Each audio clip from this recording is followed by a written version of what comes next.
Sean Strickland may have lined himself up for a title shot after having a few exchanges with Israel Adesanya at the UFC 276 press conference, which eventually led to Israel telling Sean that he'd give him a shot. It all started when Sean was asked who he thought the best striker was. Sean said, "I would say me, but I mean, that man Alex Pereira was the one who slept that man Adesanya. So next to me, probably Alex. What was it like? 2-0 against Izzy?" Sean looked at Israel and said, "What was it, 2-0? Israel responded, "Did you watch the whole fight?" Sean said, "No, I don't watch fighting." Israel said, "Exactly. Do your fucking job next time." Sean responded, "Oh no, I made the champion mad with his fucking frosted tips and gay little watch. Oh no. Haha, I'm just joking. Izzy is a savage, bro." Israel responded, "What happened before we walked on stage? I smacked you on the ass like my bitch." Sean responded, "Bro, your Pornhub is just filled with cartoons. No man that beats off to cartoons is gonna beat me. Calm down. Calm down." Israel responded, "I'll tell you what, if you win this fight, when we fight, I'll knock you out. I'ma do a TikTok dance over your grave." After the press conference, Sean said, "Alright, I'm off social media. Big thanks to everyone for watching. Like me or hate me. If it wasn't for the MMA fans, I'd probably be saying welcome to Walmart. Thank you all for giving me a job. Have a good one."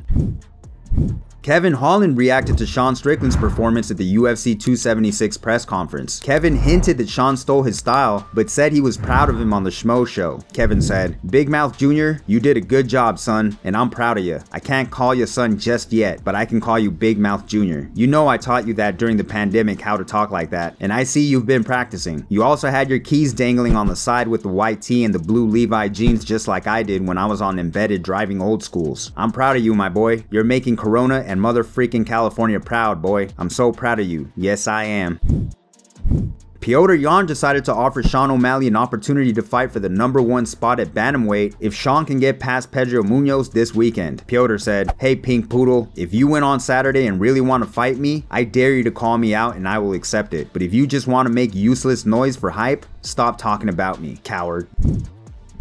Daniel Cormier was inducted into the UFC Hall of Fame yesterday and finally came clean about Towelgate. If you don't know, back at UFC 210, Cormier versus Anthony Rumble Johnson in 2017, Cormier was defending his title for the second time. Cormier struggled to make weight and came over the 205-pound weight limit. Cormier left for a moment, returned, removed his clothes, stood behind a towel, and incredibly made weight. Well, Cormier decided the best time to come clean was during his Hall of Fame ceremony and said, "Guys, I want to tell you something because I feel like right now is the time to be completely transparent. I think I may have grabbed the towel in Buffalo. I walked to the back after missing weight by 1.2 pounds. I tried to give it up, guys. Trust me, I tried to give it up. I had a pound to lose. They even went and called my wife to try and get me back in the tub. I said, no way, this shit's over. She told me, Daniel, just take a hot bath. I go, it's not that simple. I walk back. My coach, he goes, DC, do you remember the old wrestling trick? I said, can you stand behind me? Because there's two. You can put your hands behind you and your person can lift you up. He said, no, it's the towel one. Do you understand the level of ridiculousness that has to happen in order for that to work? I looked down and I could not believe my luck. I'm a lucky guy. Even when I would lose, the belt would just somehow come back to me. I was like, I'm a lucky guy. So I looked down and the commissioner's on the floor looking at the scale. There's a second lady and I look down. She's right next to him. So I grabbed the towel and I'm like, shit, we're home free. It is what it is. Rumble, I'm sorry, my guy. Daniel later clarified why he didn't keep it a secret any longer on DC and RC with Khabib and said, the burden of that lie. I don't lie. So having to carry a lie like that on my heart was too much. I'm an innocent guy, Khabib. You know me. I don't lie. I could not sleep at night.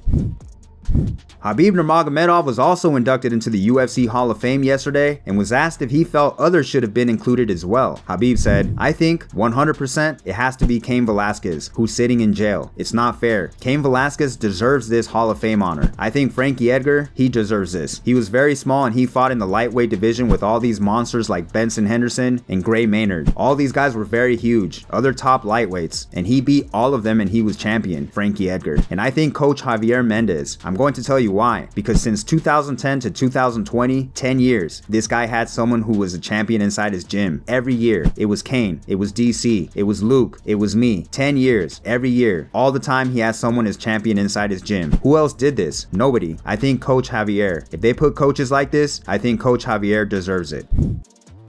Robbie Lawler versus Bryan Barbarena will now be the opening bout on the UFC 276 pay-per-view card after Miesha Tate versus Lauren Murphy, that was originally set to open the card, was postponed for 2 weeks to UFC on ABC3 due to COVID protocols. Dana White said, "What better fight? I mean, other than Sean Omalley versus Pedro Munoz, how could you open the pay-per-view any better? They're both built and wired exactly the same. They're both war dogs who come forward, take big shots, and try to take your head off. It should be an incredible fight." Robbie last defeated Nick Diaz via third-round TKO at UFC 266 this past September. Barbarena is coming off his split decision victory over Matt Brown back in March.